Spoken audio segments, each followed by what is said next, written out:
Howdy, howdy! Hello! And welcome to... But it was aliens! And welcome to... But it was aliens!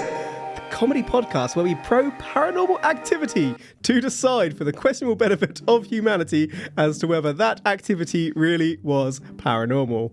My name is Mr. Kevin the John. Make of that what you will. And alongside me, with no idea what we'll be covering today, is Mr. Granville Moonwalker. Do with him what you will. Anything. Probers, times have been tough. We've been searching up there for the truth so hard for so long, but it just won't come. I've got a baby, a 1-year-old dog, in fact he's 2 now, a secret job in a government organisation, one suit that I'll wear for the rest of my life. I just don't have the time that I used to be able to probe all night, every night. Sometimes I struggle to get a probe going at all. I've been starting to wonder if the truth is even up there at all. It's been dry. I've been in need of a spark of inspiration, a bright light, if you will. But every now and then, something comes along that picks you right back up and gets you going. Today is that day, dear probers, and I'm going to get Mr. Moonwalker going with me. Hell, I'm going to get us all at it. We're about to undertake the probe of all probes down a deep, dark hole together. The reason it's dark? Masks, my friend. Masks. Is this the reason you were singing that little tune before we started recording? They call me Cuban Pete. Weirdly, no. Not consciously, at least. My daughter has a little maraca, and when I change her butt, I do the song, chick, chicky boom, chick, chicky boom, and then give it to her, and it distracts her. She shakes the maraca while I sing it and change her butt so she doesn't get involved in what's going on down there, or what's been going on down there. Woohoo! So that's why that was in my head. Okay, fair enough.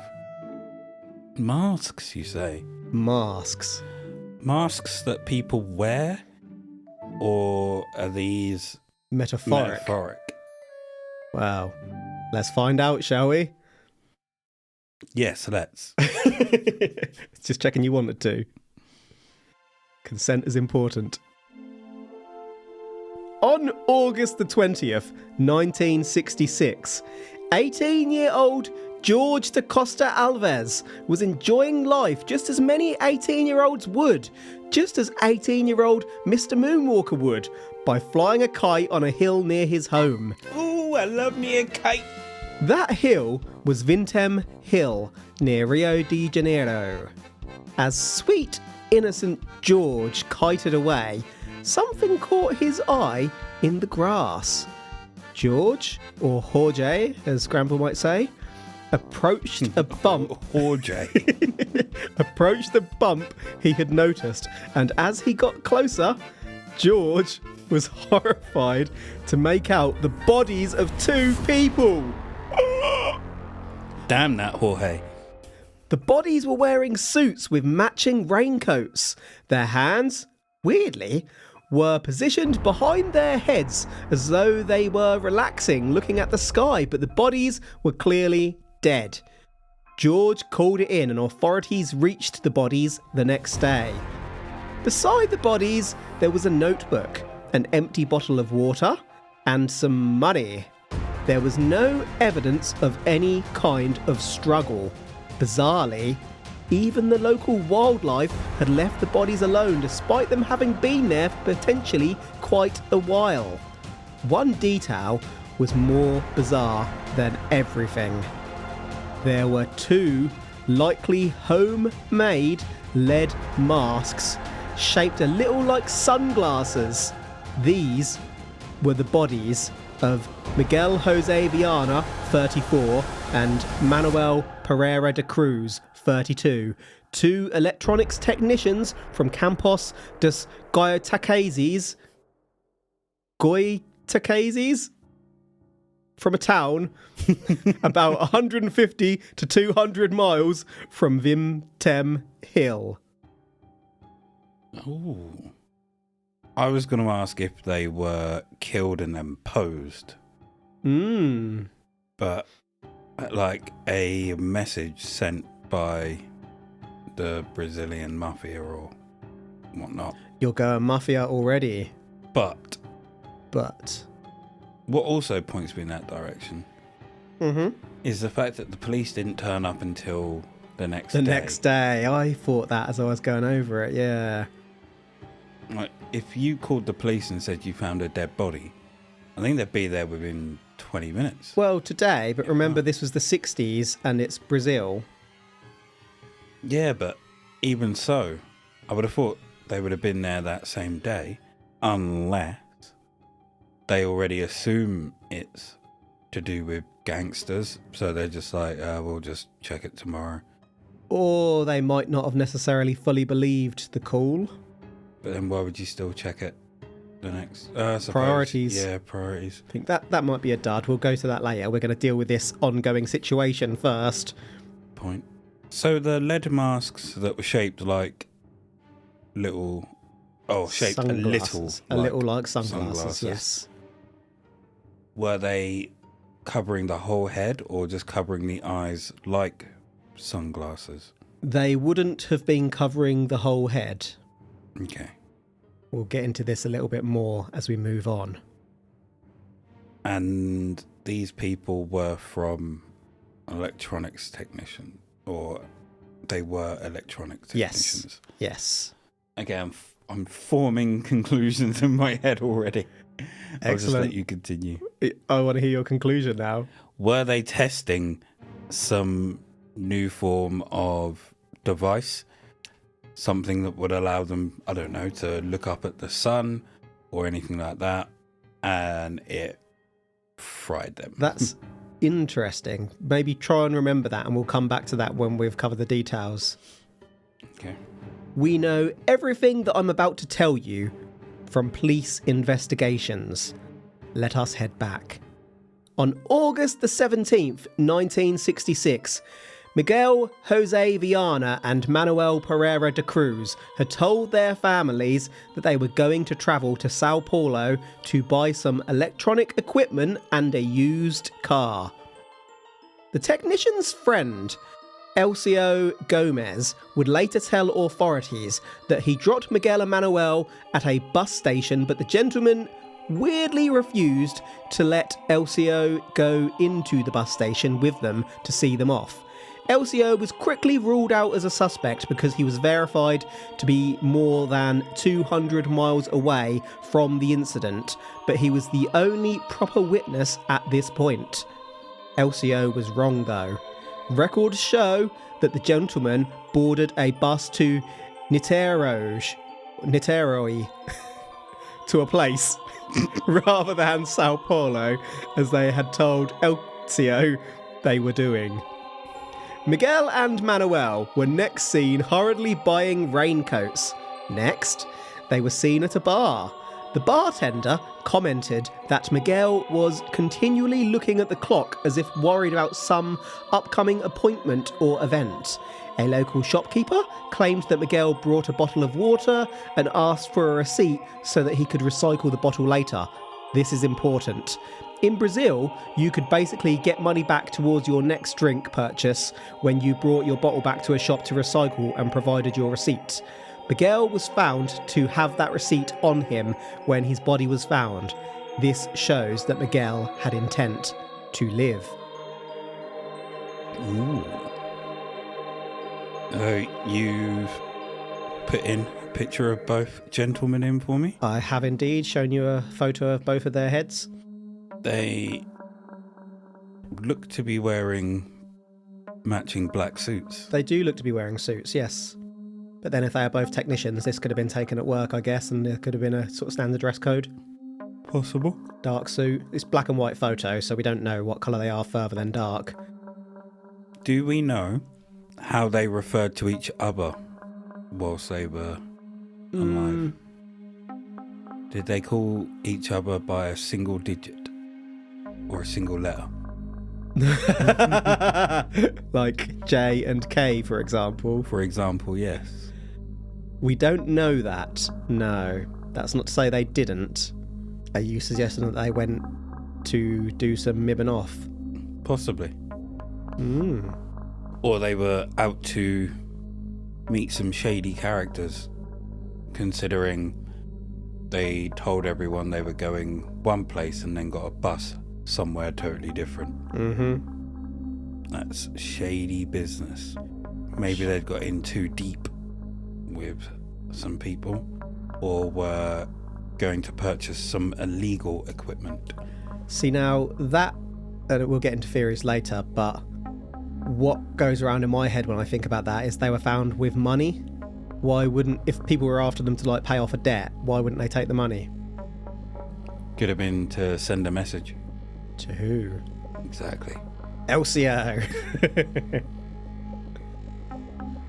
What I've told you thus far is about all the evidence there was as to the two gentlemen's movements prior to their passing.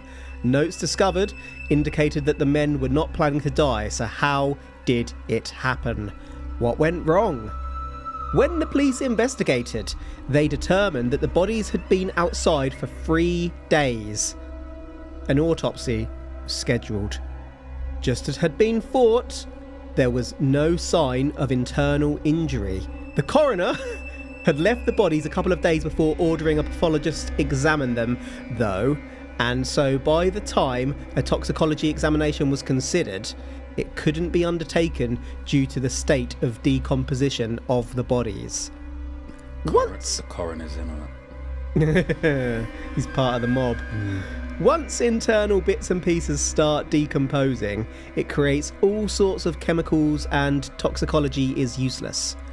Whilst there were no obvious signs on the bodies, for example colour changes and fluids running, the police couldn't definitively rule out poisoning. But why didn't they analyse the bodies straight away? Putting that to one side, none of this explains why the local wildlife didn't nibble on the decomposing bodies either. What if they could smell or sense whatever was on them? So you're thinking there was something on them? So if they were poisoned, the scent that the poison gave off was something that deterred the animals from nibbling on them. Yeah. It's hard to say because we also don't know how close the local wildlife would get to that spot. Yeah. My mind goes to my dog. I think that little bugger would eat anything if it was sloppy, regardless of what was on it. Like, the messier, the better. I don't think he'd care if there was poison there. There it is. Now, if there was a bit of raw meat sitting there waiting to be nibbled, regardless of what's on it, would wildlife leave it? That's hard to determine. It is.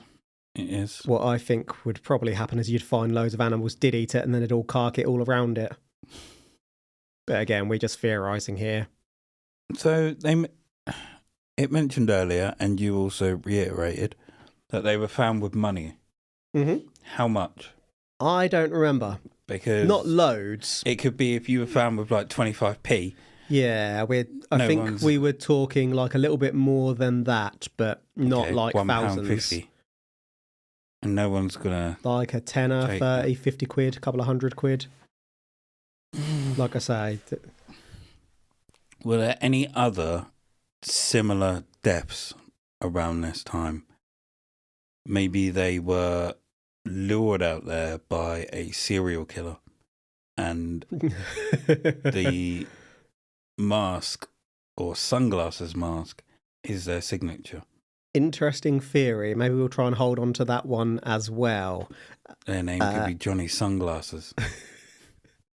I don't recall there being any similar deaths like that, and I believe I did look that up, but we might come back to that a bit later as well. Okay.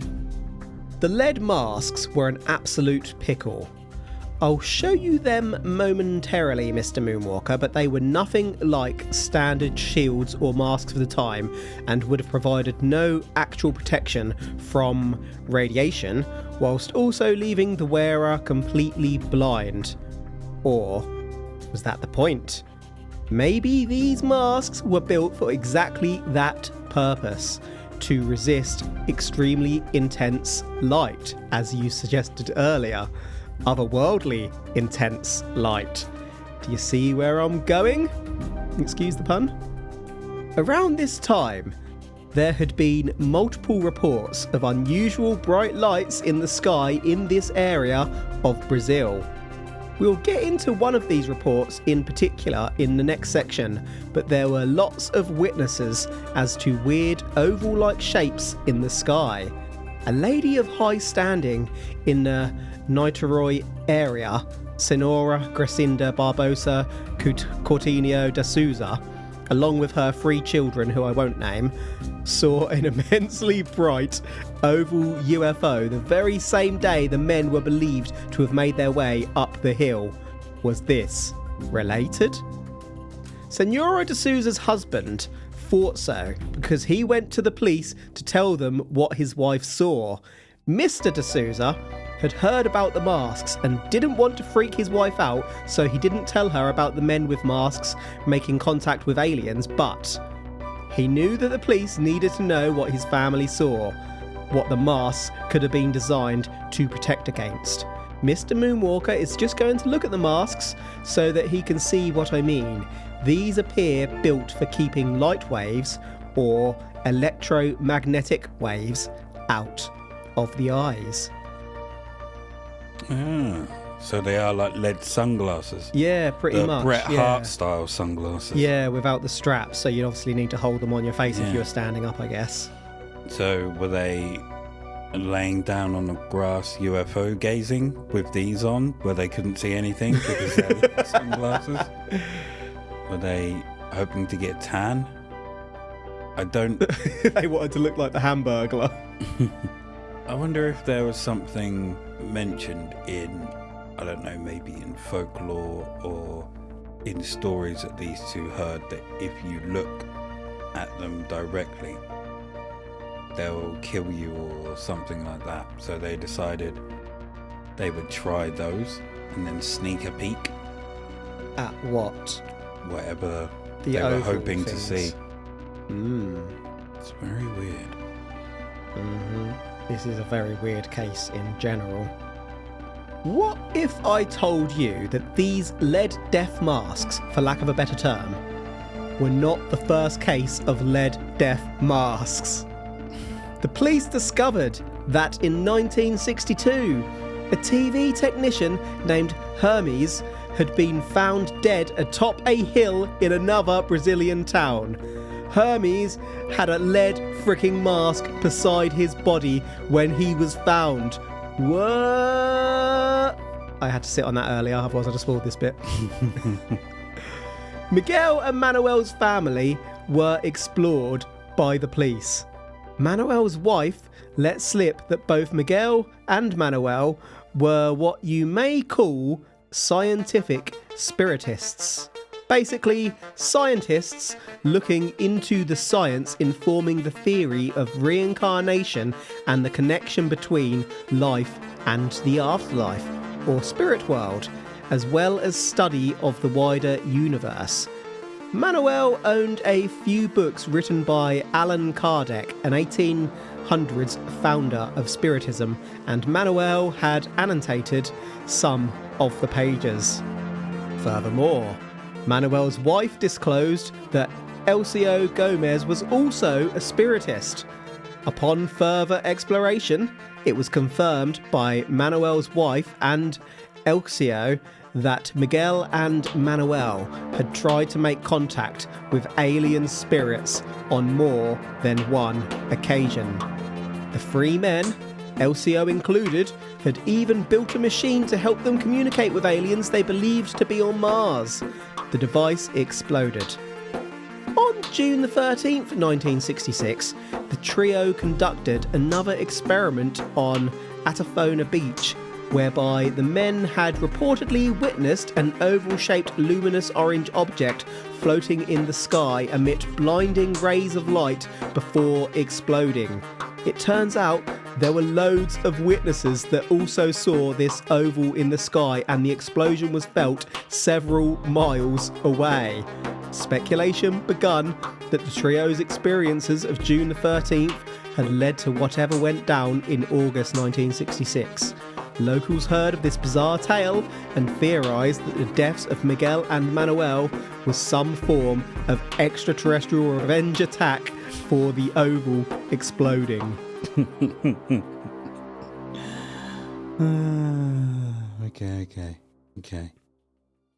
Okay. Just remember, this was all in police investigation reports. Now, these two left Elcio, who was also one of them. Yes. What if this is Elcio's revenge? And that's his calling card. His revenge for what? Them going on a trip without him. Yeah, So what if they have, for months now, turned their back on his teachings and have not included him in whatever they're doing? Mm-hmm. And he's like, I help fund this. You can't keep me out. And this is his way of, you know what? I'll get you back. So he hires someone to murder them. To whack them. And the lead sunglasses are his calling card.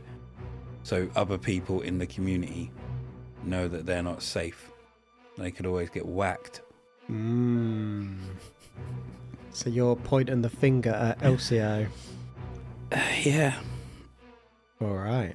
Either that, or whenever they go looking for UFOs, they wear these lead sunglasses so they can't see anything. Well, I guess the implication here is that they're trying to communicate with UFOs. They've done it on more than one occasion. There's been witnesses that there's been something in the sky when they've tried to do it. And I guess they put the masks over their eyes to protect them from the radiation or the intense light as they come down. That's possible. That's highly possible. Improbable, but highly possible. What if they did make contact? That phrase is a real thinker. Improbable, but highly possible. Allegedly. What if they did make contact? Truthfully. And they were told not to involve Elcio. Hence why they wouldn't let him go into the bus station with them. That suggestion is highly possible. It's improbable, but it's highly possible. No, yeah. Because they've been involved with Elcio, then suddenly they're going on a trip to do something without him. Yep. Why? That's the question, isn't it? Why? And why not just tell him what they're going to do? Mm-hmm. If he's part of that group. Yeah. I suppose the two ideas are either they're going without him, and if so, why? Or has he sent them? And if he so, sent them, why? If so, why? And he's also lied to the police. Yeah. Falsified his statement. Right, let's move on, shall we? Remember earlier I mentioned a notebook near the bodies? No, I completely forgot about the notebook. Well, the notebook was full of math equations alongside two notes of particular interest about a dosage and a meeting place. The first note read, Sunday, 1 capsule after lunch. Wednesday, 1 capsule at bedtime. The other note said, Be at the place arranged at 4:30. Take capsules at 6:30. After feeling effects, protect half the face with lead masks. Await the agreed signal. It was almost as if some unseen voice was directly telling the men what to do. Elcio. The police were clueless. The police had earlier ruled out Elcio as a suspect because he was 200 miles away at the time of death. On August the 27th, Elcio was brought in for further questioning. Elcio, you see how I wanted to move on. Elcio confirmed that the three men were part of a secret group and in fact added that most electrical technicians across Brazil were scientific spiritists.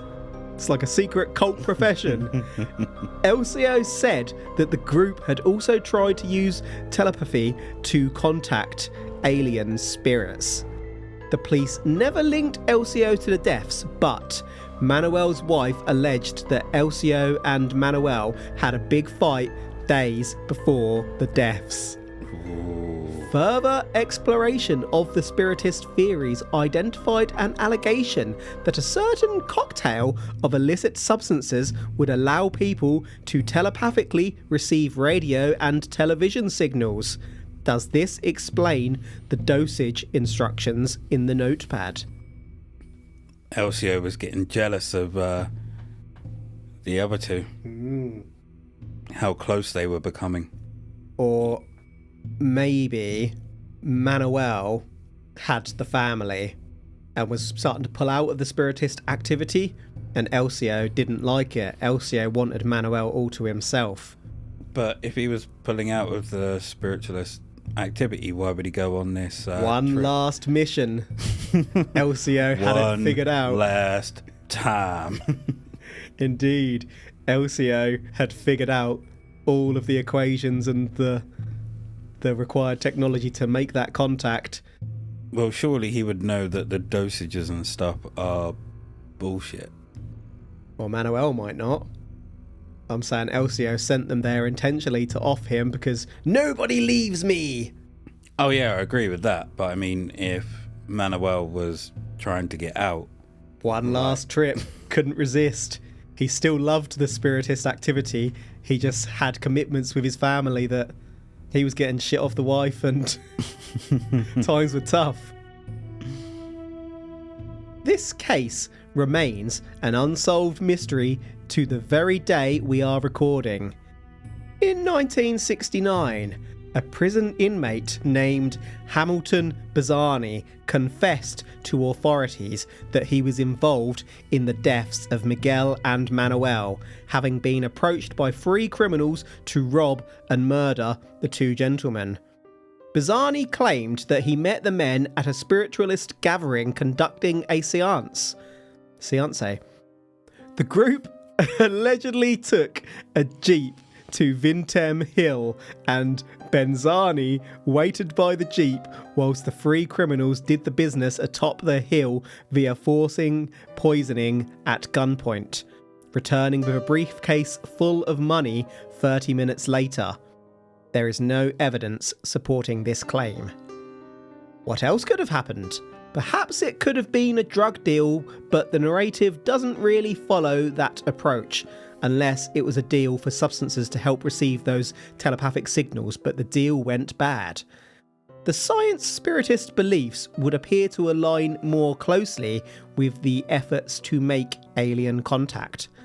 Perhaps contact did happen, but the lead masks weren't enough to protect against the alien super energy, and the gentleman just carked it immediately in the presence of such powers.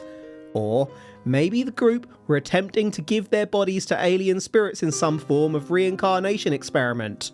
What was the agreed signal they were awaiting? Some folks have speculated as to whether this was a suicide pact, but I don't want to dwell on that possibility. Others have suggested the 2 gentlemen were assassinated spies. Another possibility is that this was full-on cult behaviour. It could have been some sort of initiation ceremony or an ordered experiment from higher-ups, hence the instructions.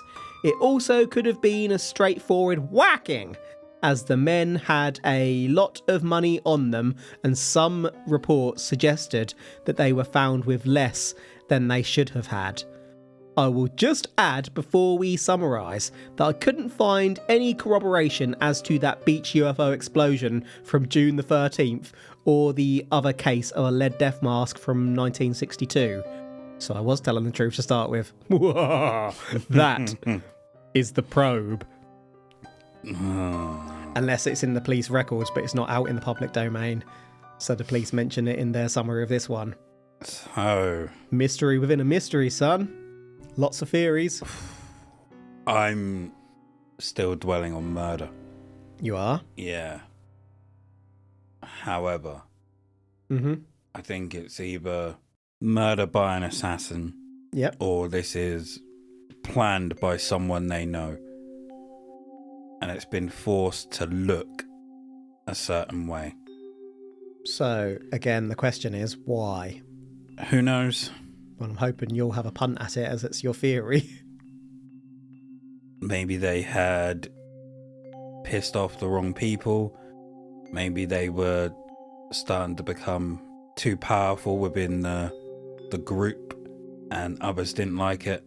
Maybe they had some radical ideas that the group didn't like and they were like, we've got to nip this in the bud now. What if they were having an affair?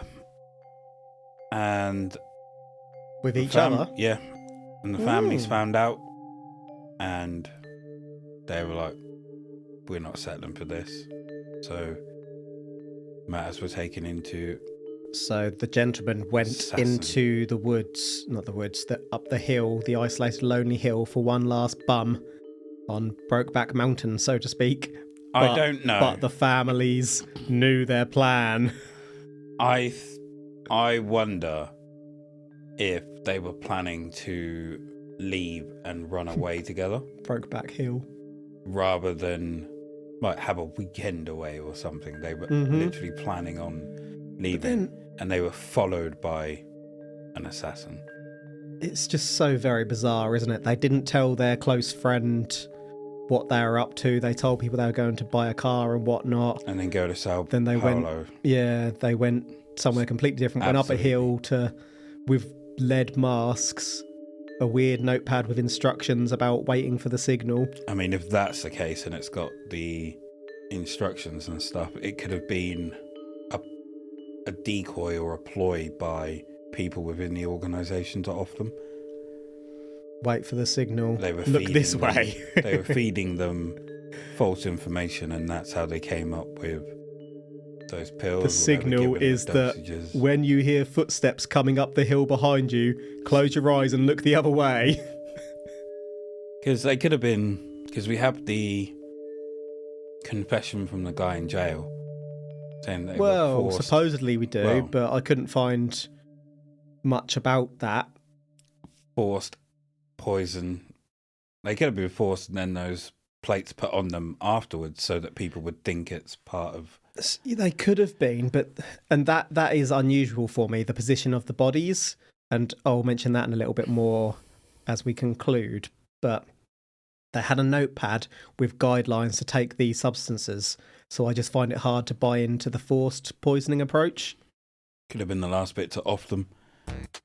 In summary, we've covered the tale of the lead death masks of Brazil, 1966, whereby a kite flyer discovered the well-dressed bodies of Jose Viana and Manuel Pereira de Cruz atop a hill. The bodies lay beside an empty water bottle, a notebook, and 2 lead masks, and had been left by local wildlife for around 3 days. What was the purpose of the masks? Authorities discovered that the 2 electrical technicians told friends they were going to buy a car, but that doesn't appear to be true. Notes and artifacts on the bodies suggested that they had no intent of dying.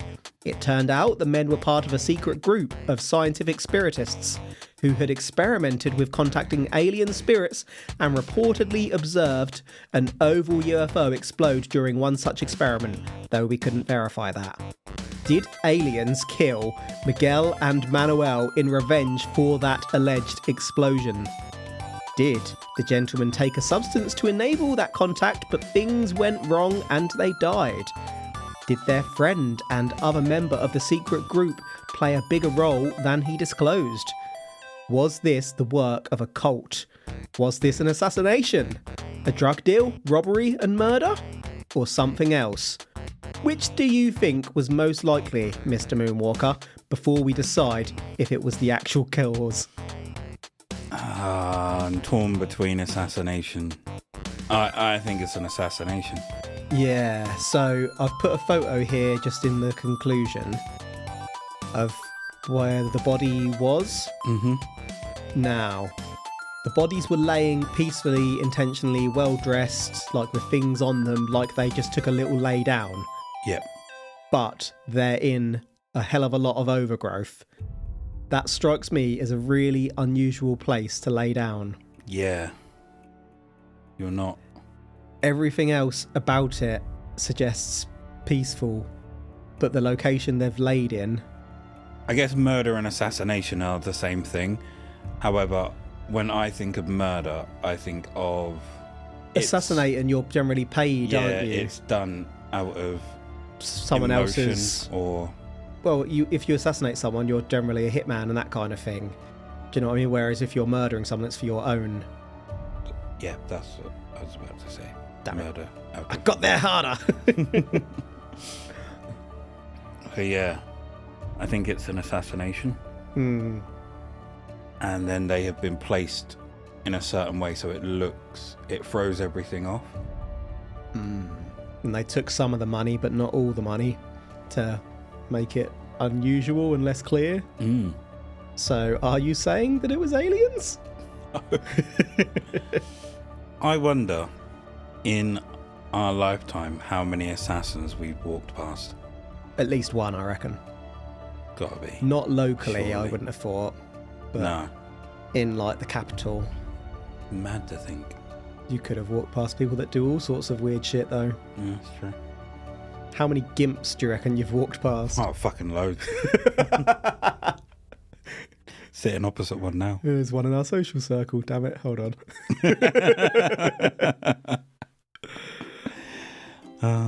Yes, there is. I pull out a mirror so you can look at yourself. Oh, hey, I look like Danger Hands. Yeah, so this incident is pretty famous and remains an unsolved mystery. It's bizarre and interesting, but is it otherworldly? Do I think that it was aliens? Of all the theories I've seen and thought of, an attempt to contact aliens seems weirdly the most logical, with that notebook and whatnot, but without the toxicology report, it's hard to say that this one was a case of alien energy or alien attack rather than substance misadventure for me. The evidence isn't there, which is what also prevents authorities from definitively solving it, but I think misadventure is probably the most likely, followed closely by a whack. Now whack them! I think I'm saying misadventure, but the reason I do also mention whack is, as I've just said, the bodies were discovered in some pretty thick bush. I can't really imagine anyone choosing to lay down there to await contact, because you may end up with bramble up your arsehole. Like, that seems a really... And I keep on coming back to that. It suggests misadventure. Were they just off their face on this substance they took and laid down in a stupid place? But even if it was a whack, why would they lay them down on top of bramble rather than thicker bush, or just where it was easy to lay them down because the hill was isolated? So it's just bizarre. So like I say, I'm going an unusual misadventure, but whack would be my second Maybe theory. that exact confusion that you have now about it is that reason that they put them there. But then Because the it notebook in doesn't- their It handwriting... doesn't make sense. It doesn't, but they had guidelines in their handwriting and whatnot. They whacked them. Either way, not aliens. Any final thoughts, Mr. Moonwalker? Nah. That is a wrap for today then. Thank you for listening to But It Was Aliens. If you enjoy what we do and want some more, well, by golly, you can get it. You can head on over to patreon.com/But It Was Aliens, where each month we release bonus episodes we call Side Pros. We cover paranormal mysteries, history, and conspiracies, and you can gain access to these episodes for quite literally less than a cup of a coffee. I'm gonna have a sip of my coffee. You can share episode suggestions with us on the X Twitter at But It Was Aliens. I'm looking at Mr. Moonwalker closely because he knows the house is empty other than the dog, so he's waiting to jump in. He's waiting. He's waiting, but I'm moving on. You can also say hello on Facebook. We're connected to Bunnings Aliens. It's a secretly public private group called the Extraterrestrial Towers.